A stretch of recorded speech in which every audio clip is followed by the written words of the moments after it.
Sportscast, August 25th, 2020. If you haven't yet, please subscribe in all our channels, Periscope, iTunes, and YouTube. But if you're on iTunes, please leave a rating and a review. It will help us out tremendously. And, of course, visit us on sportscast.net, thesportscast.net for the latest and greatest. This episode is brought to you by Insta Bible app. You can get the Insta Bible app on the iOS App Store. Things are prepping up. The NFL, some false positives, but nothing too bad.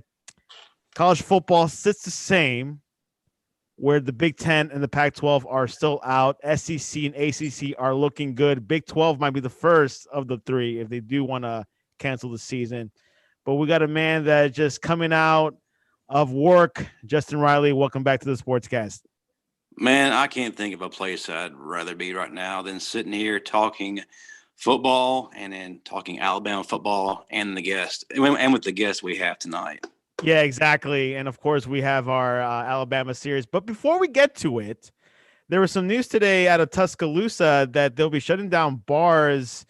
And Tuscaloosa, of course, is the home of Alabama football and Alabama sports and, of course, the University of Alabama. Justin, you used to live there, and you follow it still. What's happening?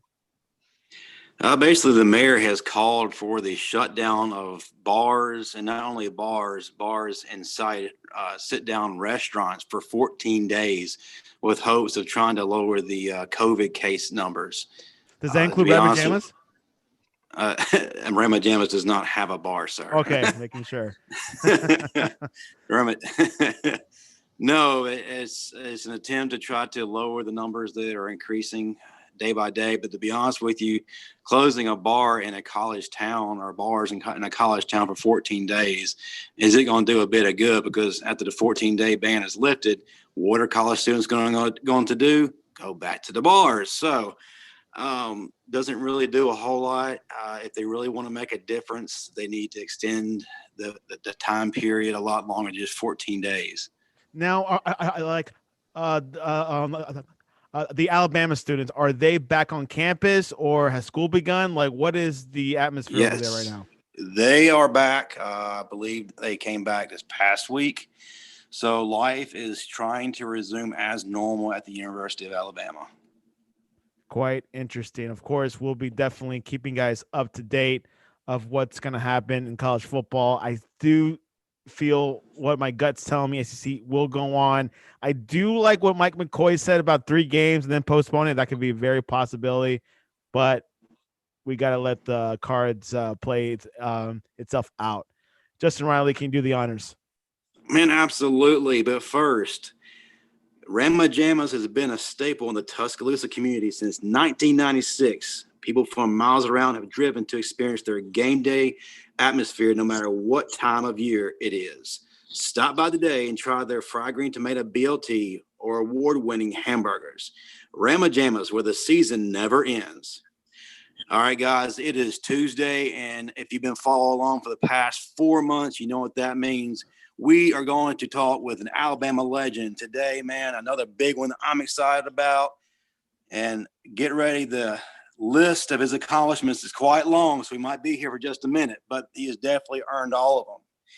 He was the Woodrow Lowe Most Improved Linebacker Award winner, an All-SEC freshman, part of a defense that ranked number 1 in the country in 2005. 2005 academic All-SEC, 2006 Cotton Bowl champion. He was a defensive captain, a defensive player of the week, a Senior Bowl invitee. He played for the Green Bay Packers. He played for the Calgary Stampeders. He was a 3-time CFL West All-Star, a CFL All-Star. He was a finalist for the CFL Defensive Player of the Year Award, a 2-time Grey Cup winner, but most importantly, alumni of Linebacker U, ladies and gentlemen, Juwan Simpson. Oh man, hey, what an introduction! You made me feel like I was actually decent. I mean, Juwan, that was one heck of an intro. I think he played that out all day. Man, I appreciate you. I did. I was trying to recreate that announcer that we had in the stadium back in the day. I don't know if it was quite his level, but I wanted to give you a little taste of the past. I appreciate it. Hey, we were just missing like 85, 90,000 people. That would have made it a little bit better. For sure. So when we get Juwan, you tell back, us. man, we'll try to put together. All right. So Juwan, tell us, what have you been up to these past couple of months during the whole pandemic? I've been at home miserable. No, I'm kidding. I've been at home. I'm coaching. I coach right now, and we've kind of been rolling back into it. For me, the first part of it, man, I'll be honest, it really gave me joy to be able to spend time with my kids. Because one thing about, being a player, in Canada, I was there for 7 to 8 months out of the year. Being a coach where you're working consistently. I coach football and basketball. So, I mean, that's another 6 months out of the year when I'm just busy. Well, with the quarantine, man, it just really made you slow things down. So, I enjoyed it. I enjoyed time. It made me time to relax, meditate, read, all of those things, man. And, it feels good to have some kind of normalcy coming back with football, of course. Before we head on to this interview, do you think the SEC will move forward with a full schedule this fall? Oh yeah, I mean, they'll move forward with it with how many games they play. I think that's up in the air. That's for debate, and that's with any league. But with high school football starting up, I think this is the second week of high school football. Nothing crazy really happening. I think as long as we stay on this course, people trying to do the right thing, wear masks, just trying to stay clean, keeping themselves socially distanced. I think they'll keep that thing rolling. That's good that your high school league is still moving forward. Yeah, they're still moving forward. We weren't able to play our first week's game because of the team we play in Murphy. I think they had some issues down there. But yeah, we got a game. We got a game this weekend against Athens. So I'm super excited about it. It's our first game. We had a JV game last night. So, I mean, all of that just gives you the feels and, things just kind of go back to normal. And it's good to see everybody wearing the mask and doing all the things to continue this. The game has to move on. High school is definitely making headway. So, Juwan, we like to ask every guest of ours, how did you get into football? Tomorrow from the beginning? From the beginning. It could have been from a toddler. Your mom gave you a football. However it started. We grew up playing football in the backyard. And, honestly, I was a basketball player. To this day, I still think I'm a better basketball player than football player, just not tall. But, it got to high school my freshman year. One of the coaches, Coach Smothers and Coach Pierce, was like, "Hey, why aren't you playing football?" I'm like, I don't know. I'm a basketball guy. And go out there my freshman year and just start playing. And next thing you know, I'm decent. Like, I'm playing varsity as a sophomore. I'm like second year ever playing football, and I'm playing varsity. And things are just starting to happen, man, and get a scholarship offer. And I guess at that point I realized, hey man, this basketball stuff, you might have to sit it to the side. Like this football is where it's at. And, slowly just through playing, you go through a place like Alabama who eats, sleeps, and breathes football. So you learn to love it, not only as a player, but you embrace it as a fan because it's everywhere you go. And it sort of became my love. I feel like the game of football has paved many, many roads for me. So my paying it back was dedication and love to the game. Justin, I think that I believe Juwan is our third player that switched from basketball to football. Yeah, Terry Jones Jr. was a basketball player, and we've had a couple of guys that have followed the same path. Basketball was their first love, and all of a sudden, some coach came by comes and in the picture, steals them away, and Juwan, honestly, that's I'm sorry, Justin. That's the thing, really, is that we were athletes. I remember Terry Jones. I remember those guys when I came into Bama, and we were just athletes. That's a whole different subject. But kids, man, they should play multiple sports. It was easy for us to transition, because you got good things from each sports. But that's a whole different topic. And you were more than just, good. You were pretty dang good in basketball, man. You were finalist for the 6A Player of the Year, All-State as well. So, I mean, how did being good in basketball necessarily translate over to the football field? How did that really prepare you for that transition? Honestly, I made All-State in football as a receiver. I was a good receiver. Defensively, I just had a want to and a will to tackle the ball. I really felt like I'd just play sooner at Alabama if I played linebacker. But I was a better receiver, man. And just the hand-eye coordination, the guarding, playing defense, the lateral movement, the change of direction. I mean, all of those things are valuable when it comes to football, for me, it was like, hey, let me just take the little bit I do know and apply it. And, you know, with the help of coaches, good coaching, kind of, you know, narrowed it in and say, hey, let's take your basketball stuff and let's do it on football. And you know, coaches, they work with me. I will say they definitely work with me. But man, it ended up working out for me. Juwan, which wide receiver were you modeling after? I was more Terrell Owens kind of guy. I wasn't a real. I didn't think I was overly fast, but I could do some dangerous things once the ball got in my hands. Man, you were fast. Don't even lie. I've seen you take down hey, a couple man, of snaps or so. Hey, you could fly. Hey, I'll tell you what, Justin. If we had this same interview 7 or 8 years ago, maybe you get a different Juwan. But you know, man, I'm older now. I'm a lot more humble, man, and I understand it. I do remember old Juwan, but but hey, that's one of the things I loved about you, man. You were not afraid to speak your mind, and I loved it when you did. Much appreciation, man. Well, let's talk about your recruiting. What did that look like? Of course, everybody knows, you know, Alabama, you know, we got you. But who are some of the other schools that were trying to pull you towards their campus? Behind the scenes, Juwan. Say that again. What was like the behind the scenes when it came to recruiting?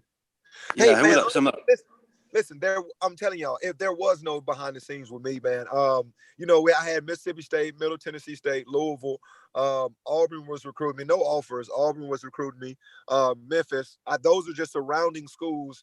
And then I get my offer from Bama. This is before my senior year. So for me, it was like, whoa, like I get an offer. I'm telling y'all, I tell people all the time, I didn't realize I was, I guess, for lack of better words, as good as I was. I was just a kid playing football, and I'm getting these letters. And then you know what people tell you, hey man, letters, they send letters to everybody, you know, until I get that one letter that says, hey, we want to offer you a full ride scholarship to Bama. And I'm like, whoa, is this real? And I go, I'm serious, man. Like literally, you know, that wasn't in my eyes. That wasn't in my sights. I was just a kid playing sports. And when I go down, I tell you, man, it was absolutely the best time I've had. They were calling me by my first name. You know, it's just things that I had never experienced. So for me, it was like, no, this is home. And you know, I think I made a premature decision from the experience standpoint of experiencing all the recruiting. But ultimately, man, I mean, Bama was hands down the place for me. Who was your close second? I would have went to Louisville and I would have played receiver. Interesting. Oh, wow. No question about it. That's when they had Brian Brum and all of those guys. No question about it. That would have been my move. Were you like which coach were you in contact with from Alabama that really like persuaded you or like nudged you? Was it Dabo or anyone from the staff? No, Dabo wasn't there. No, it was I tell you who it was. It was Case. Ronald Case. I think it was Ron Case. He was a secondary coach. He was there with Franchione. Franchione's first year he was there.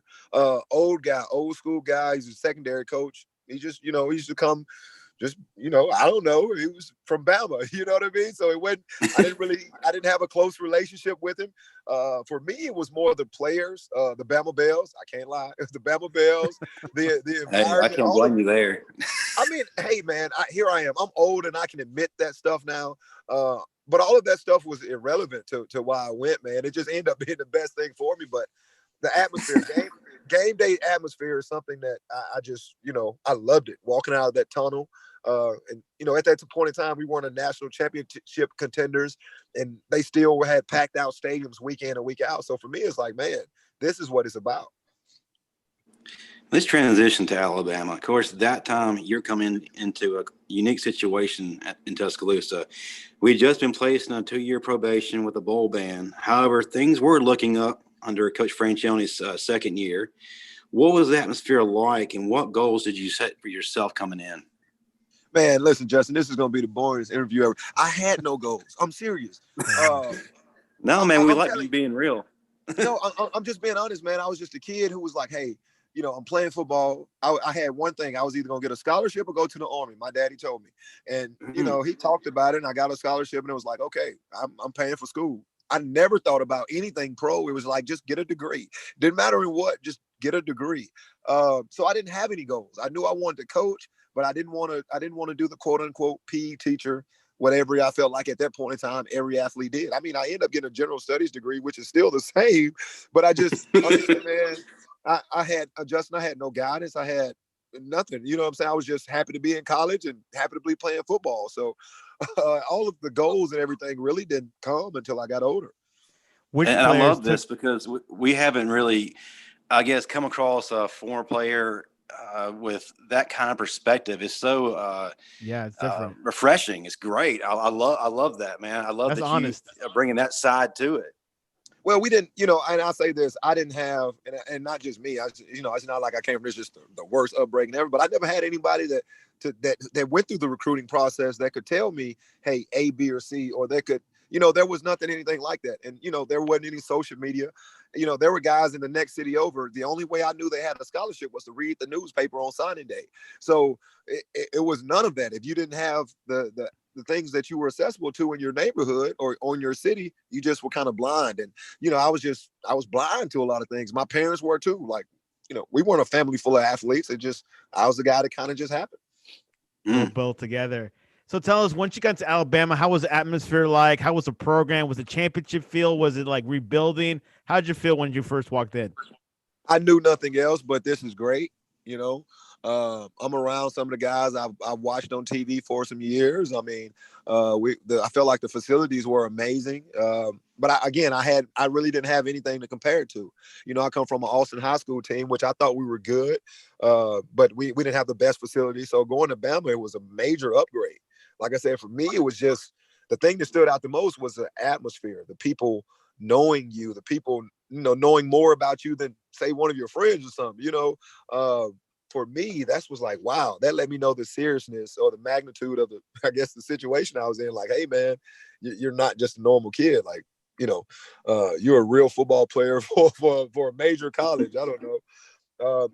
Honestly, I'll tell y'all, it really didn't set into me to probably I actually start playing. My red shirt year, I was just big eyes, bright lights. I was just trying to feel my way around. I mean, honestly, and it wasn't until I actually had to play to when things set in. Like, hey, let's take it serious. Which player took you like which players really mentored you like that first year with Alabama? Well, Freddie Roach. You know, Freddie Roach is a guy where he's from Brooks, which was North Alabama.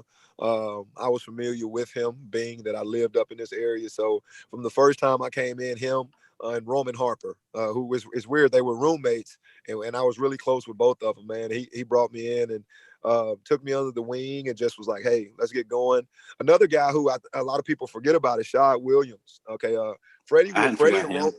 Yeah, Freddie and Roman was more of the, when I first got to campus, make sure, you know, things are okay. Roman was my host on my visit. So, you know, they kind of took care of me. But once I got, you know, a year or two in, Shad kind of just became that big brother guy. His senior year, you know, he was getting ready to go. He ended up at Buffalo. So he had a really big year. So he's the guy that kind of, I use the word humble, but he's the kind of guy that leveled me out heading into my senior year. Sportscast exclusive. And Shaw's actually still at Oregon now. No, yeah, he's at Oregon. Yeah, he's now, at right? Oregon. Yeah, With Mario Cristobal. Yeah, he's with Cristobal. Yeah.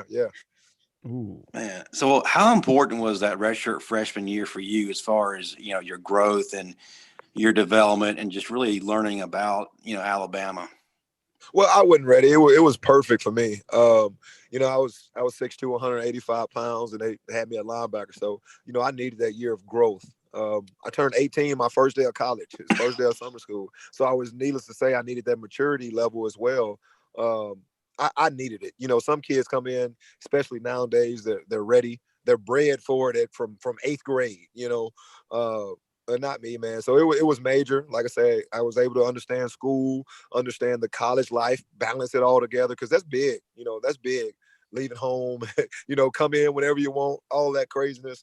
So I definitely needed it, and it definitely helped me out. After finishing strong in 2002 with 10 wins, of course, we all know what happened next.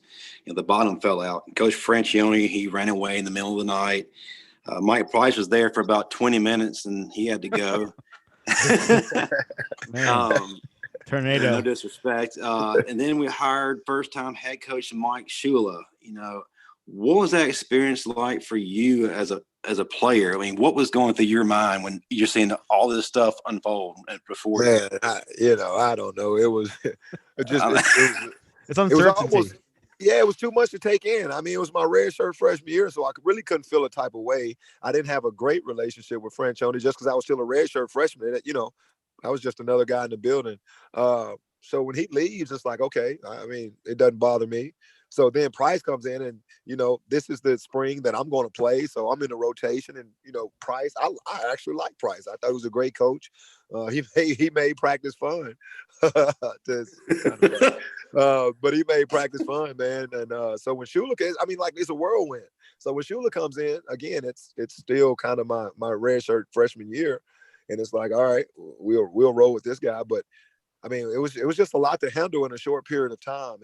But had I not been anything but a redshirt freshman, I can't say that I would have wanted to transfer or do things like that. I mean, it's a lot. Juwan, tell us your first season with Mike Shula. What did he tell you to do? What role were you playing within the team? My first season, I rarely talked to Mike, I not to call him Mike. I rarely talked to Coach Schuller. Coach Kynes was my guy. He was the linebacker coach. He was assistant head coach. That's what all the communication come through. And if you've ever heard him talk, everything he says, you listen to. Yep. I was an undersized guy, and I started a couple games. When Derek Pope got hurt, I started a couple of games my redshirt freshman year. Had a pretty good season. Ended up making freshman all SEC. And that's kind of where the foundation was laid. I was given an opportunity, undersized linebacker, and I made a few plays, and Coach Kynes just kind of stuck it out with me through that. What was your best game that first season? Probably, well, probably all of the games we lost was my best game, which is weird. Oh, so it's your fault. Yeah, pretty much. I think LSU, we're playing LSU. That's when they had Eli. I think I had 11 tackles. Well, we lose that game. Georgia, I think I had 7 or 8 tackles. I recover a fumble for a touchdown. Well, we lose that game. So, man, it wasn't good. It wasn't good. It wasn't all bad, Juwan. Actually, against Ole Miss, you had 13 tackles, and I forgot how many tackles were lost in that game. So, not all okay. So there you can redeem yourself a little bit. Plus, being from Mississippi, I love it when we do stuff to the Mississippi teams. It helps me have a good Thanksgiving. I think, every Ole Miss game was a rough game. I'm telling you, man. It didn't matter what team. It still is. You're right. You're right. A lot of people underestimate Ole Miss. Ole Miss can be just absolute trash like the majority of the year, but when they come to Alabama, it's like that's their national championship game, and they're going to play their hardest, and they're going to be physical. 100%. I mean, it goes all the way down to the Alabama-Mississippi game, man. I mean, the hatred is real, for whatever reason. And let's talk about that first season. It didn't really seem like you needed a trial period or time to really test the waters. You came onto the field with this veteran mentality. How were you able to make that transition just so easily? Because I talk a lot of trash. I tell you, man. No, listen, y'all laugh, man, but I'm being honest. The way I was raised, man, it was, not to talk trash, but I was just raised up around older people. And that was a way for me to kind of amp myself up, to get myself going. Because I knew one thing, if I talked it, I had to back it up, or at least try to.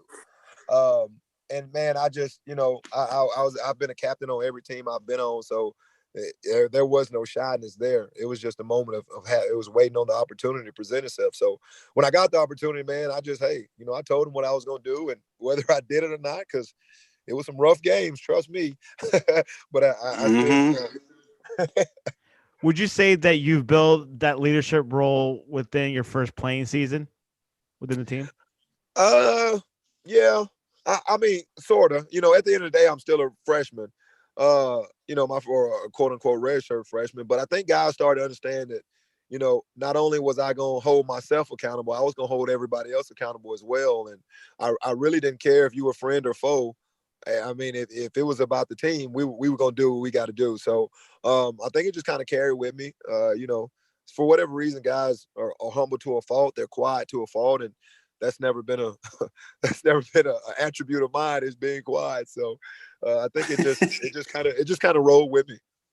How was your first Iron Bowl?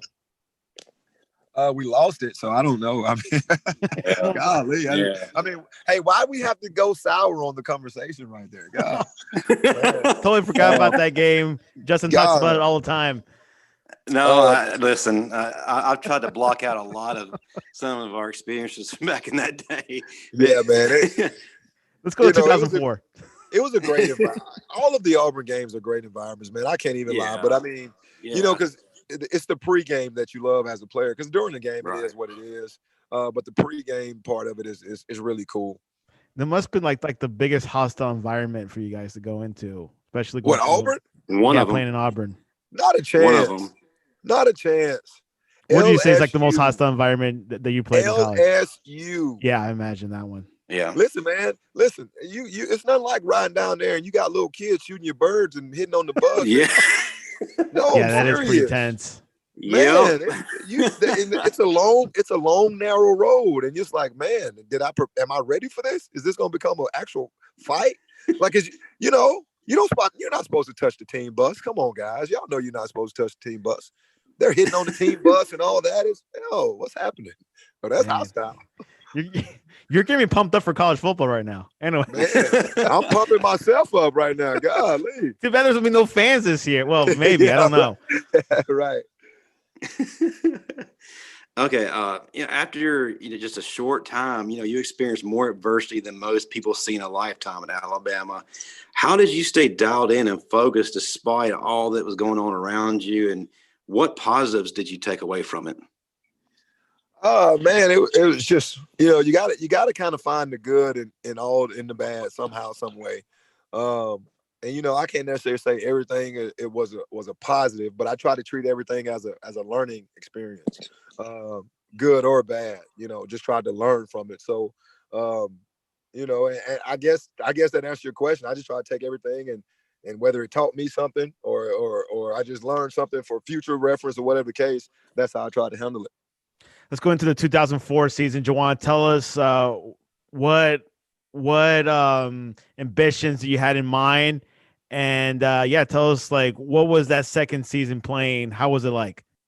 Okay, man. Listen, guys. All right, listen. It is 2020 right now, and I've taken 1,000 shots to the head over my career. So hold on, you got to pause with me. Okay, now I got to dial back to 2004. All right, let me go back through those memory banks.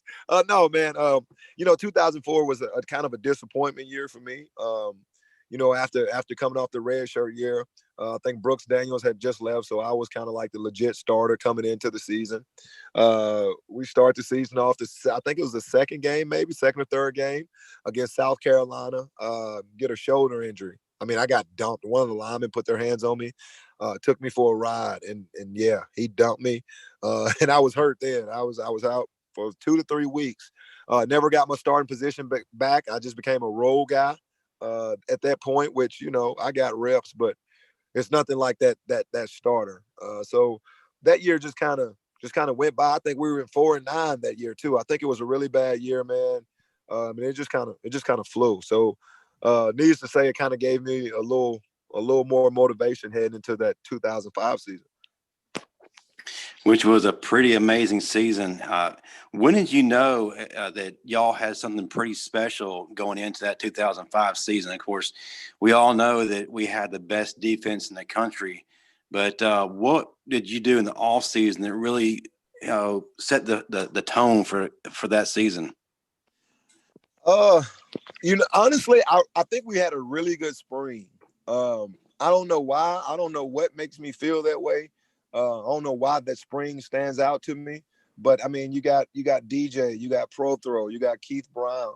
Defensively, you got Roman Harp. We're senior led defensively. I mean, I think at that point we got 7 or 8 seniors, 7 maybe starters. So at that point, it's like, man, offensively, the O-line, you feel good about them. And you just, everybody, who doesn't feel good in the spring, right? Like, who doesn't think they're going to win the Natty in the spring? So I don't know, man. I think it just, once the Florida game, I think is what really did it for us. I mean, you can talk preseason and all that, but the Florida game is, I think, what mentally kind of separated us and let us know we were good enough. Sports class exclusive. Well, sticking with that, how important were those victories against Florida, like you just mentioned, and then Texas Tech and the Cotton Bowl to the program? The Florida win was big because I think it was at a time where we were kind of down as a program. Like you said, we were on the probation.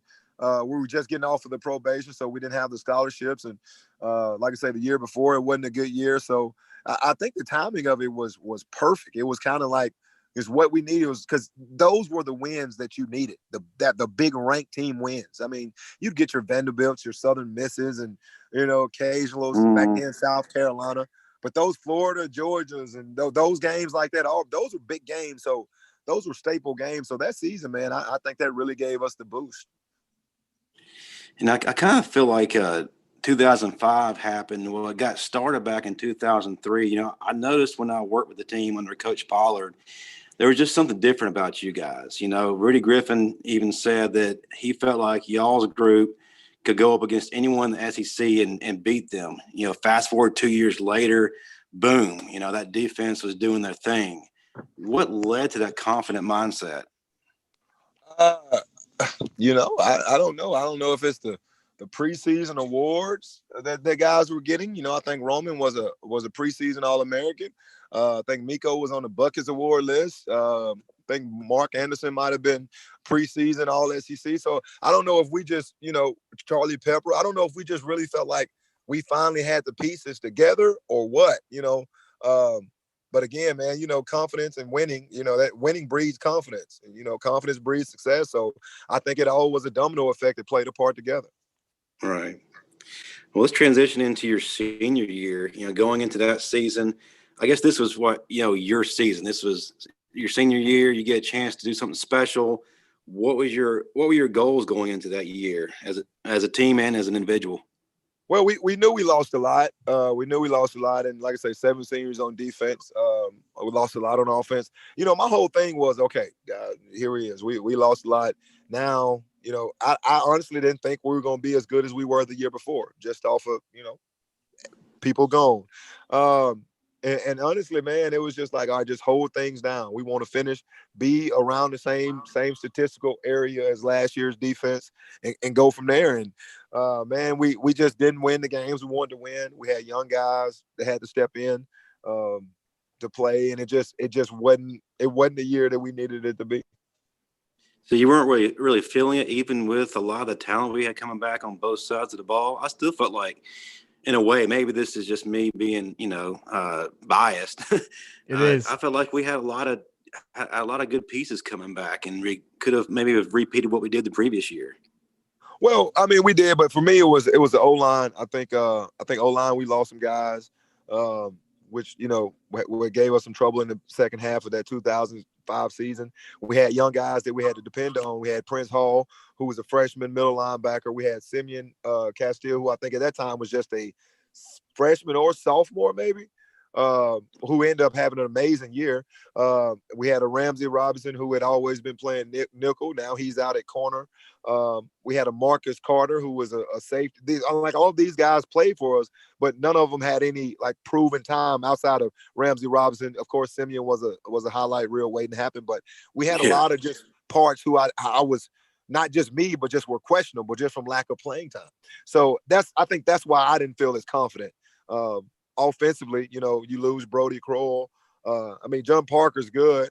But Brody it's the Brody ball, right? He has his own ball. So, right. It's easy to say those guys can be replaced, but 1 year later, it was tough for us. Right. And of course, like you said, it didn't quite turn out the way we'd all hoped. We finished 6 and 7, and as we all know, Coach Schuller was let go. What was the atmosphere like? And at that time, do you feel like them letting go of Mike Schuller was the right decision? That's neither here nor there for me to say. Honestly, they felt like they made their decision. I think you could have let us get him for the bowl game. Not that mattered, but what's that, a couple extra days if you're gonna fire him, But ultimately, man, at that point in time, that might have affected the younger class more than it did us, the seniors. I think at that point it was a tough season. It was a tough season, and of course we wanted to finish strong with Oklahoma State, and that was such a tough loss. So think about it, man. That was just the icing on the cake for everything. You know what I'm saying? Like that Oklahoma State game just really kind of it just kind of showed you what the season was, which sucked. Juwan, processing into the NFL. Tell us what was the whole process leading up to the NFL draft? What were scouts telling you? It was cool, man. It was a real good experience. I flew out. I trained out in EK Sports out in Arizona.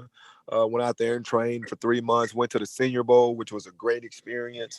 Was around some real talented athletes. Okay. Was able to do the combine experience, in which I can say this now. I think it's overrated. But I do see what the main. Why do you say that? Is. The combine? Yeah. Well, I just think, they rely too much on numbers that don't really attain to football per se. Now, don't get me wrong, the guys that make it to the combine, they have to do something decent. But, I mean, you can get a guy there who's just a freakish athlete and he tests well, and you're going to give him this big old contract over a guy who's on football film proves that he can play. But he doesn't run a 4.5 40 or something. He runs a 4.8, that's the thing that just gets me. But nonetheless, I mean, that is what it is. But it was all a great experience, man. And then the draft, that's the only thing I wish I would have got my name called. It didn't get called. I was a free agent, but I'm fine. For me, it was still a blessing, because it was still farther than a lot of people had ever been. So I was happy with it. I have to agree with you on what you were just saying earlier. I think a lot of times people can have these great combine numbers and, post a big shiny object and it catches the attention of everybody, and they base their draft picks on that rather than a body of work. And I think they're missing out on a lot of great players by doing that. So I got to agree with you on that. Which is similar to like the rating system when it comes to recruiting. Some people are like underrated, like they're a 2-star, but they're really a 4 or 5-star. Yeah. So it's quite interesting. Some players are disagreement with those type of systems. And I'll tell you this, and not to kind of go back, but I was just a 2-star, I think, coming out of high school. Wow. Maybe been a 3-star. Way underrated. I don't know. I can't say that, but I just know there were some 5-stars that never seen the field. I know there were some 5-stars that never made it through camp.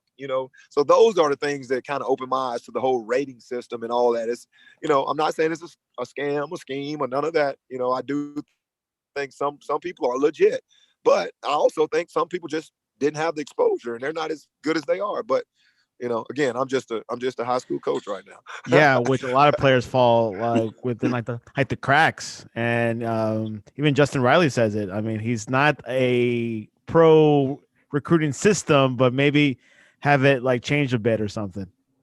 Yeah.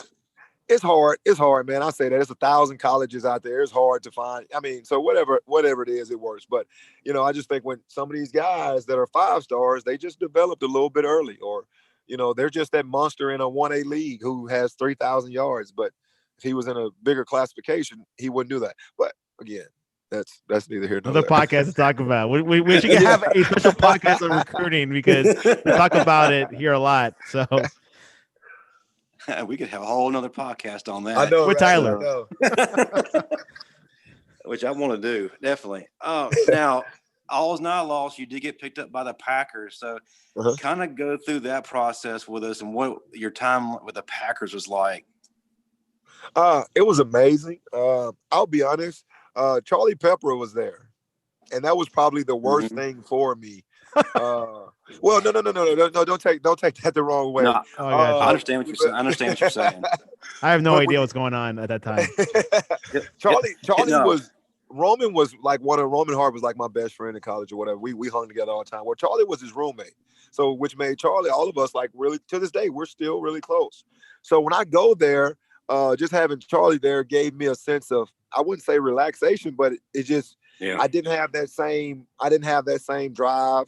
I didn't have that I'm the only man here. I got, you know what I mean? It just wasn't that. So and not nothing to him. I'm just saying for me in my mental state. Again, You know, I don't know if I understood the situation that I was in, or, you know, I don't think so. But I don't know. It was a good experience. I was there through the spring, played a couple of games.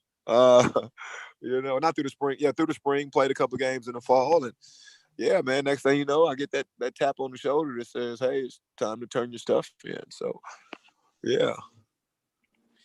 But it ended up being one of the best things for you career-wise, because after that, your time in the CFL began. You know, and a lot of former players we've talked to had the mindset of NFL or nothing. You know, some have even looked down at options like the CFL. But what was your attitude like going into the CFL? Before that, Juwan, tell us, how did the CFL like approach you and all that before you joined? But like, how was that whole process like? Oh man. Okay. It's crazy thing. I was on a cruise. Okay, and I was like, hey, when I get back to land, I'm gonna get my resume together, because that by this point, I had been released by Green Bay. I tried out for different other teams, couple of workouts. Seattle and Cincinnati had a couple workouts. Neither one of those panned out. So this was around Christmas time actually. And I say, hey, when I get back to land, I'm going to do my resume. Well, lo and behold, you know, before I get back to land, I get a call from my agent. It's like, hey, call me so and so. Long story short, Chris Jones, who at that time was the defensive coordinator of the Montreal Alouettes, and he was like, "Hey, would you be interested in coming to Canada?" I'm like, "Yeah, I get to play football. I get paid. They're like, we good, you know." You know, I'm a college kid. If any money was good for me, so that didn't pan out for whatever. They ended up picking up a quarterback. So I'm at home during the spring, and all of a sudden, Chris Jones goes to Calgary. And he calls me. This is in the spring, and was like, "Hey, you know, that offer's still on the table. If you want to, you know, different teams, same offer." So I went with it, man. And we had to go to DeLand, Florida, which I don't really know where that is, but it's a little place in Florida. That's near Orlando. Yeah. Oh, yeah. Okay, I guess that's where we did fly into. So we're out there for a week, man, and we competed. They had like 40, 50 guys. I guess they've given the opportunity to compete, and we competed and did all that. Next thing you know, I have an offer. So went up to, it was different. It was really eventually grew. I still love to this day. Juwan, can you tell us, how was the game within the CFL? Was it completely different from what you experienced in college, and obviously your short time with the NFL? But how was the game like? The game, it was different. Okay, I've been playing linebacker all my life. Okay, and I get up here and they tell me they want me to play defensive end, and I'm like, whoa, wait a minute, Whoa. you know. But again, do I get a check? Okay, I can do it. I like that attitude. You know, but I tell you, man, it ended up being the best thing for me. It saved my career, I think, just because it taught me so much more about, you know, the linebacker position. It taught me how to use my hands more, how to beat the D lineman. And you know, the first couple of years, I was really just a sponge because I didn't know any better, and I became really good at that, and just didn't pan out really good because I was, like I said, I was 215 pounds at this point, so I was really small. And they was like, "Hey, we'll give you a shot at linebacker." And I truly believe that shot was either you either start at linebacker or you get fired, you know. So I had an amazing fall camp, man. And in my third year, I ended up starting at middle linebacker, and the rest just kind of goes, you know. And Go ahead. how was like the level like of play for the CFL? Was it at a high level like the NFL, or was it like 2 steps back? Well, I tell you what, I tell you the skill position, and I'll tell you nowadays, okay, it is completely different. Okay, the CFL has evolved, and it's really, really talented. Okay, it's really a talented league across the board. When I came in, I did think they were weaker up front, O-line and D-line. I did think that's where the difference was. But skill guys, oh man, skill guys, skill for skill. I think any skilled person can play both ways, like can play CFL and NFL and vice versa. I mean, it's so much more space. It's a lot of running. It's a lot of moving. So for me, the skill positions, the linebackers, running backs, receivers, and all cornerbacks, all of that was identical. But, you know, there wasn't any 6'4", 325 D tackles or anything. You know, it was definitely a smaller league around that area. Very light. Was there any chance that like NFL scouts were looking at you while playing at the CFL and maybe a potential second chance to play back in the NFL? If it would have been a chance, it would have been 2010. That was the year. That was the year my defensive player of the year. We ended up losing the semifinal game to go to the championship. I had a really good year that year, but I ended up having wrist surgery. And then, listen, for me, again, I wouldn't worry. I was having the time of my life, you know. Canada, they were treating me well. I was a superstar, and I was a normal Joe at the same time. And you just don't get that. You don't get that. And that's what makes the CFL so good, because the fans are so accessible to you. So, you know, nobody gets the big head. Nobody does anything like that. You just having fun and playing ball and enjoying the fruits and labor of being a superstar, man. So it was really cool. And let's talk about you being a superstar. It didn't take you very long to achieve that status, man. I mean, 2 Grey Cups, all-star selections, finalists for the most outstanding defensive player. Man, how were you able to just become such a dominant dude at that level? What do you think I'm about to say, Justin? Well, I know what you're going to say, but the audience needs to hear it. I talked a lot of trash. No, honestly. So you were the prime time of the CFL, is what you're saying. Well, I wouldn't even say that, but people don't like quiet people. Okay, let's just call a spade a spade. You know, people can say, hey, let's be humble, be quiet, you know, be a good, gentle person, whatever the case. They won't remember you. All right, the good people always finish last. I'm honest. So for me, it was like, nah, I'm already loud. I love the crowd. I love people. You know, so just use that. You know, and I'm an intense guy. And again, I backed up, or I tried my best to back up everything I talked about. And one thing about it, man, as a man, you'll respect another man if he just gives you his all. And, you know, I think that's kind of where I took guys. It's like, man, if he messes up, he's the first one to take it on the chin, say it's his problem. But he's the first one to get after you, too. And so I just think, you know, people respect that at the end of the day. They respect you being real.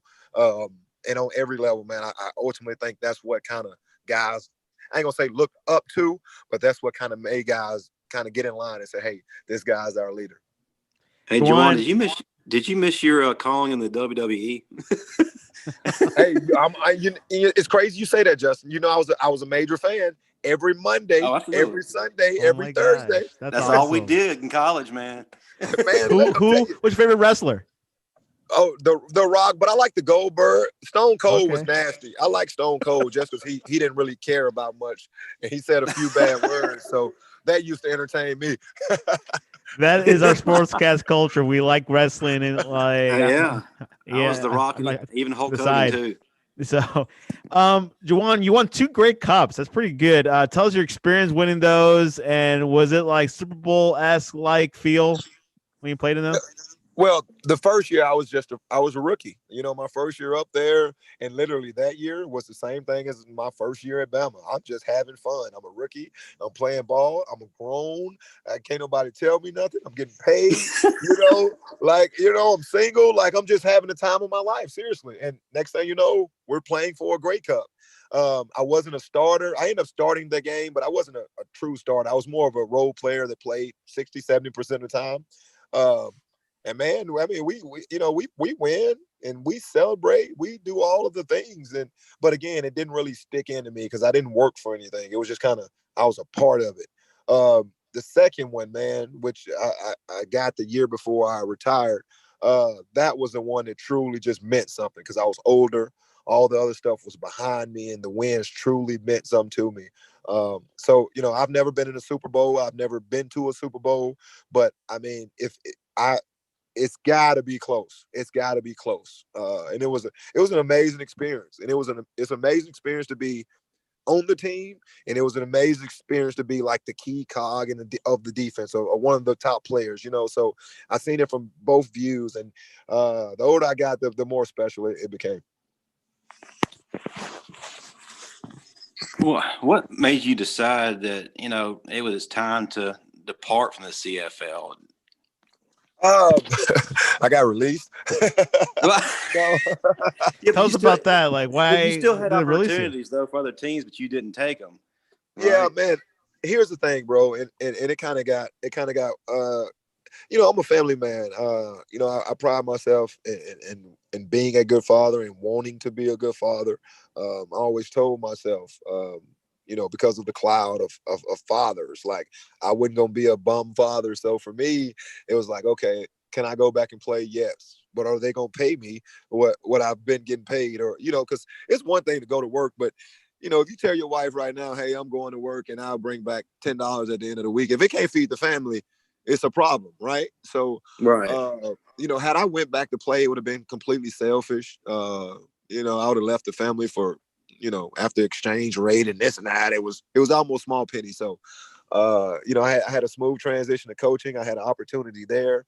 So, that's the hardest thing about playing sports is that transition. What are you going to do when you're done? And for me, it was a smooth transition. So that alone made it really, really easy for me. Can you tell us that transition with coaching and how, if you liked it, tell us all about that.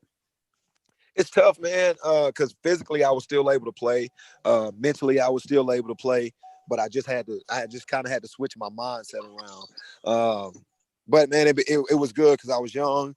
I had the energy. The kids kind of really locked in on me because I coached right at my hometown where I was from. So kids automatically knew me. So I automatically had their ears when I talked. So it was a real seamless transition.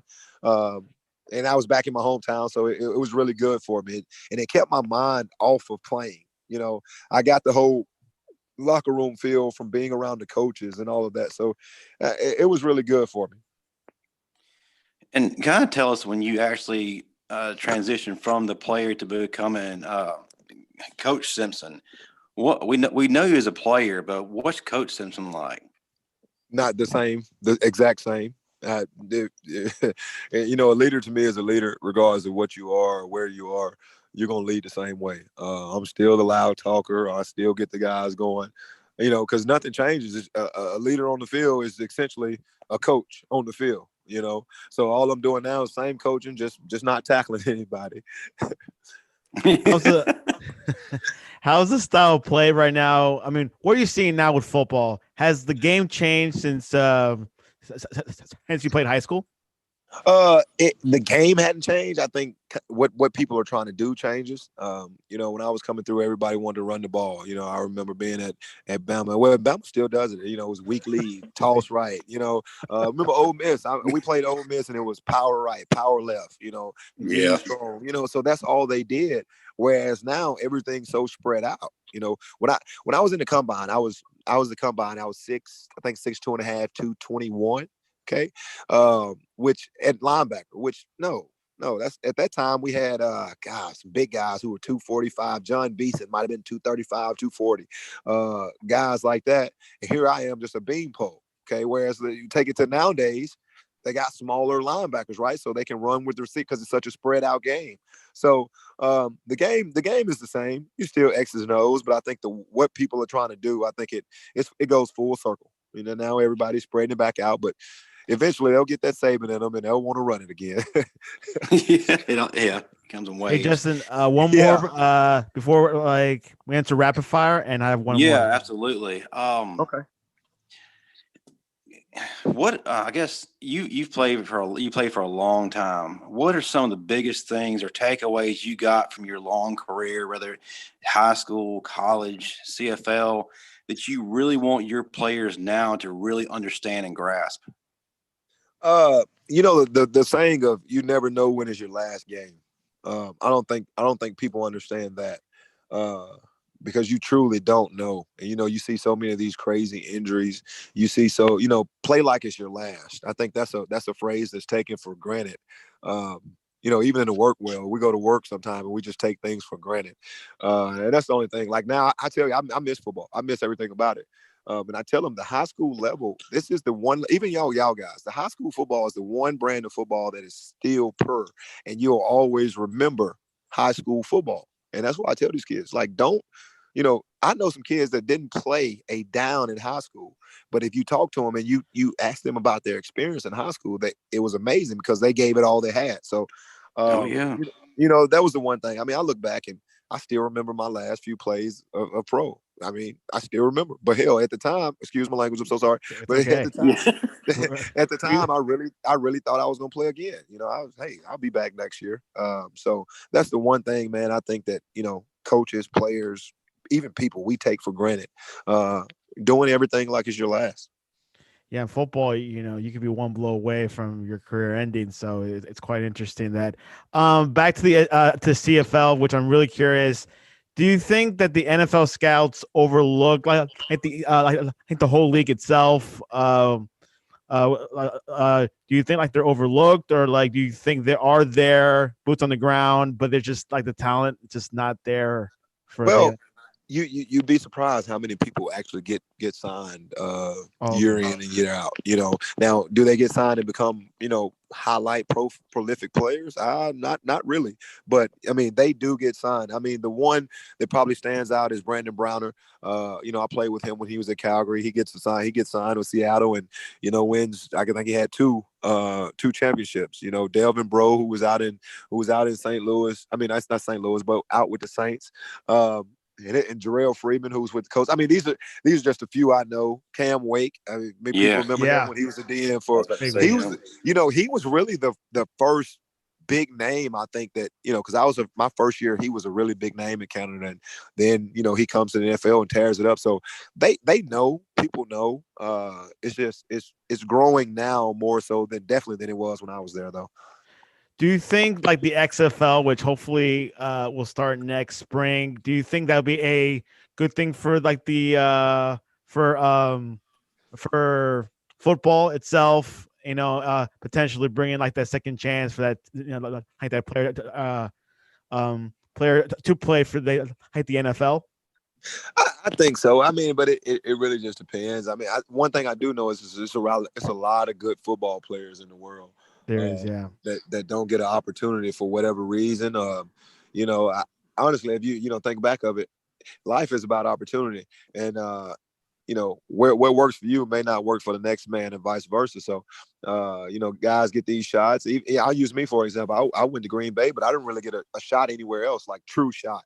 So who knows? What if I would have went to, let's say, Texas or something like that? Like if I was with the Texans, who knows if that not had been home? So it's all about opportunity. So that's why I think you know, give these guys opportunities. Have 15 leagues. If you can pay them, give them an opportunity. You'll see some talent. It comes from the top.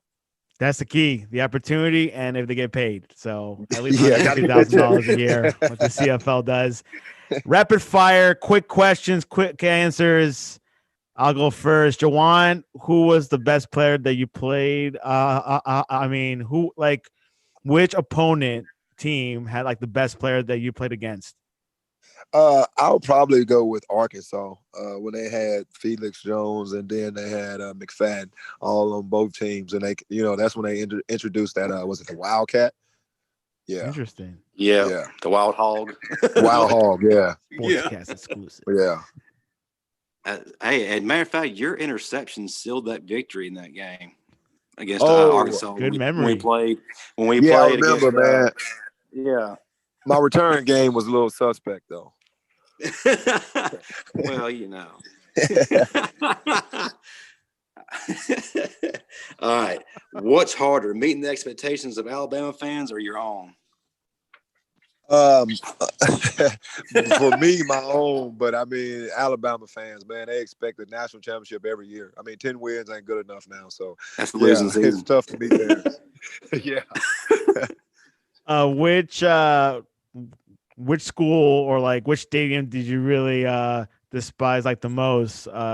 Georgia, Mississippi State. Oh, I didn't even know if I. Thank you. Say Mississippi State. It was awful, but man. Like, yeah, those cowbells. Yeah, but my bad. I'm sorry for interrupting. Which supporters that you really despise the most? Was it Georgia or Auburn? Auburn, of course. Yeah. I you know, if you'd asked me Auburn, Tennessee, I'd have a different answer. But you know, Auburn, man, that, you know, hey, then I lost to them so many times. So yeah, I don't really like them that much. Yeah. You still don't. Yeah, I mean, God. In Tennessee, I hate them fans a little more. Gosh. So. No, that awful orange. Anyway, Thinking about Tennessee, like, were you ever have they ever tried to reach out to you when when you were in high school or? Oh, Tennessee? Yeah. Nah, nothing outside of the recruits letter that everybody get, but gotcha. nothing for formal back then. all right, I got a good question. What does Juwan Simpson look like in a Nick Saban defense? Ooh, good question. Strong safety. I'm not a linebacker. I am a strong safety or safety, and I'm potentially a first-round pick. I agree with that. I mean, just off of what he does and my size, I wouldn't have played linebacker at all for him. Who is your favorite LB of all time? Can I vote for myself? You could. Yep. Who's your second? Man, I'll be honest. D'Amico, man, D'Amico was a heck of a player, bro. Freddie was good. I played with Derek Pope, who was good. But man, Miko was a different type of linebacker, man. I tell you another a guy that I thought was really good, and I didn't play with him long, but Patrick Willis. I played with him at the Senior Bowl. Oh yeah. That guy's good too now, and he was one of them that I thought I should have started, but I wasn't mad that he was a starter, like he was a player.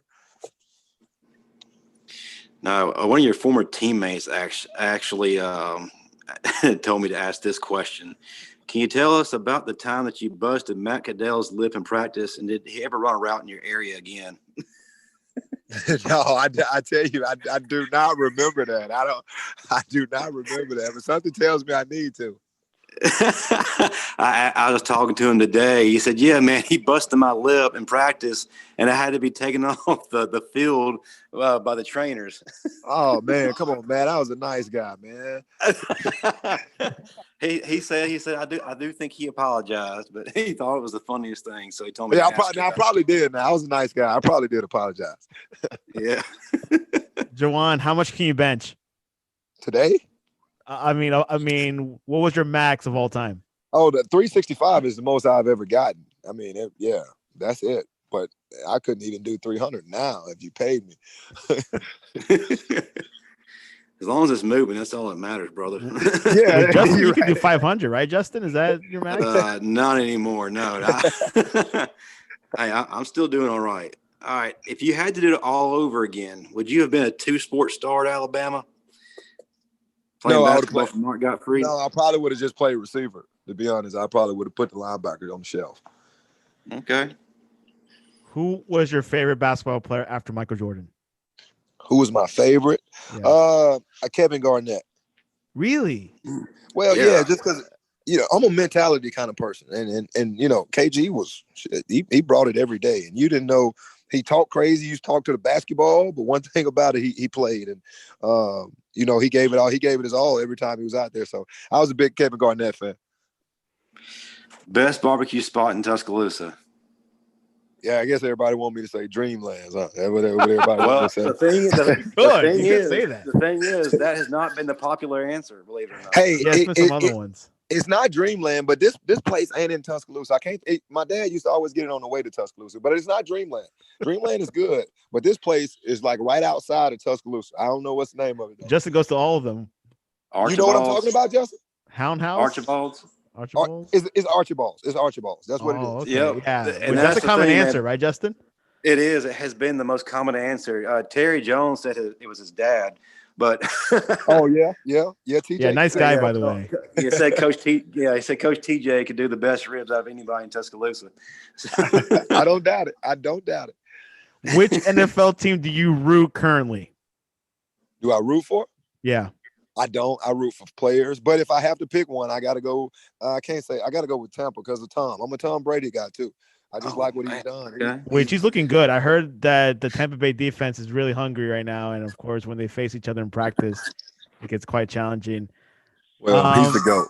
He's the GOAT. Your favorite Bama player from this previous season? Favorite Bama player from this previous season? Oh, man. I'm going to go with LeBron Ray just because he's from this area, and I think he has a bright future in front of him. First time we hear that answer, Justin. Hey, he's going to have a breakout season. If he wouldn't have been hurt this past season, he definitely would have been on an All-American list. That guy's got some 100%. He is. I mean, I've been watching that kid since he's been in high school. He's definitely gonna have a bright future. He definitely would have changed the face of our defensive line this past season, man. If he would have been up front, there's no question about it. No question at all. Oh, Randolph too. Kendall Randolph, that's my cousin. So yeah, he's a monster too. Don't forget about him. Yeah, I can't forget about him. He's gonna do some fun things this year too. Interesting. What Alabama player from this last draft would you select on your fantasy team? Oh, great question. Oh man, has to be Judy. I mean, yeah, it almost has to be. I like Ruggs, man, but I mean, Judy. And he's been the common answer. Yeah, I mean, Judy has a good setup. Yeah, Judy, but I like Ruggs. He'll get loose on you, man. And I don't know. And I liked his highlight tape. He was dunking all that basketballs in high school. So yeah, yeah. But no, you go with Judy, man. And Juwan, lastly, or maybe Justin might have one more. How do you have your pancakes? Pancakes? I'm a waffle guy. Okay. Oh, fair enough. Okay. Yeah, waffles, bunch of syrup, no butter. I like that. Soap. I've got all my questions, man. You've definitely answered them the way I wanted them. Hey, man, I appreciate y'all. I definitely appreciate y'all for giving me the opportunity to speak. Anthony Simpson. Wow. I mean, sorry. Juwan. You hit me with my government name. Oh, gosh. Oh, my God. I was reading for the Zoom. It's all natural. By the way, I've been using Zoom way too much for the past 4 months. Which I have actually gotten used to it. So that's what I was going to say. I've definitely grown to like it myself. Exactly. Well, closing words, Justin. Before we do the closing words, I need to remind the listeners of a couple of things. Former Alabama linebacker Marvin Constant will be on this Thursday to promote his new book, Physical and Mental Fitness at 40 Plus. And he's going to preview the SEC, and he's also going to be a part of a special announcement that we have with the Sportscast. So you want to tune in there. It's going to be at 5 p.m. Central. Next Tuesday, former Alabama and Dallas Cowboys legend running back Sherman Williams. I've heard of this. What do you think about Marvin Constant, Juwan? Hey, now, when you ask me about a linebacker now, hey, he was a monster. Yeah, he was a monster. He's a guy that I admired when I played, and I still think highly of him to this day. Have you seen him? He doesn't look 40. He kind of looks like 35. No, that's why. Hey, that's why he can write a book. Anyway, you look like that. Yeah, I'm a buy it. I gotta buy me one. I'm a few years from 40, but if I look like that, I'm gonna be a problem. No kidding, man. But as far as closing words, Juwan, man, I just want to thank you for coming on. It really means a lot to me. You're definitely one of my favorite players from, the era that I was there, and then even you were there after I had graduated. But I always have loved what you brought to the game, your tenacity, your hard work, your work ethic, your leadership. And it's just been amazing watching every step of your journey, man. And I like the message that you are putting out there, not only for the fans, but now for these kids you have coming up. And these kids are in great hands. They're going to become great young men, not only on the field, but in life. So, man, I just thank you again. It's been a true blessing just spending this time with you. Hey, thanks again, man. I try to lead by example. And I tell these kids not only what I've done, but what I missed out. But again, I appreciate y'all, man. And I hope I get the invite back. You are definitely coming back. Yeah, Juwan, if you could come back after a big Alabama win like LSU, that'd be freaking awesome. One more thing. What is the best way for people to reach you if they have a son that wants to get trained by you or anything like that? What's your social media? Simp12. You can find me on Simp12 on most of all of them. IG, Twitter. Yeah, look me up. And there you have it. Of course. Or you know what? They can just follow y'all. Y'all have tagged me. They can just follow y'all. Man, yes, which I forgot to tell you. I'm actually with our broadcast tonight. But anyway, Justin Riley, what's the best way for people to reach you to talk to you about how to bench 500 pounds? Can you teach someone to do that? Yes, I can do that. Dude, my degree is in exercise science. I worked with Ben Pollard, who was arguably one of the best strength coaches in college football during that time. And I think Yes. Juwan could definitely agree to that, especially what he did from a physical standpoint to our team. I But yeah, agree. if you want to learn, I definitely am a guy who can teach you some things. I'm still powerlifting at my age, so I still got a little bit knowledge left. You're way too in me. young, Justin. You got a lot of gas left in your tank. Absolutely. But I want to look like Marvin Constant. Yeah, we all do. But yeah, find me on Twitter or Instagram. On Twitter is at Justin Riley 7. Instagram is at Justin Riley _7. I also help contribute to the Sportscast on Twitter. That's at the Sportscast 1. Same for Instagram. And of course, you can follow us at the Sportscast1 on Twitter or at the sportscast.net. Tomorrow we have Nick Rossetti. We'll be talking a little bit about soccer and of course some college football, because there's could be some late breaking news or anything. But but what's going on right now is the NBA playoffs. And Juwan, who do you think will win it all? I gotta go with the Lakers, man. I mean, you just can't count You're against a LeBron fan, right? Over Kobe? No, I'm not. But I just realized how good he is. I do give him that respect.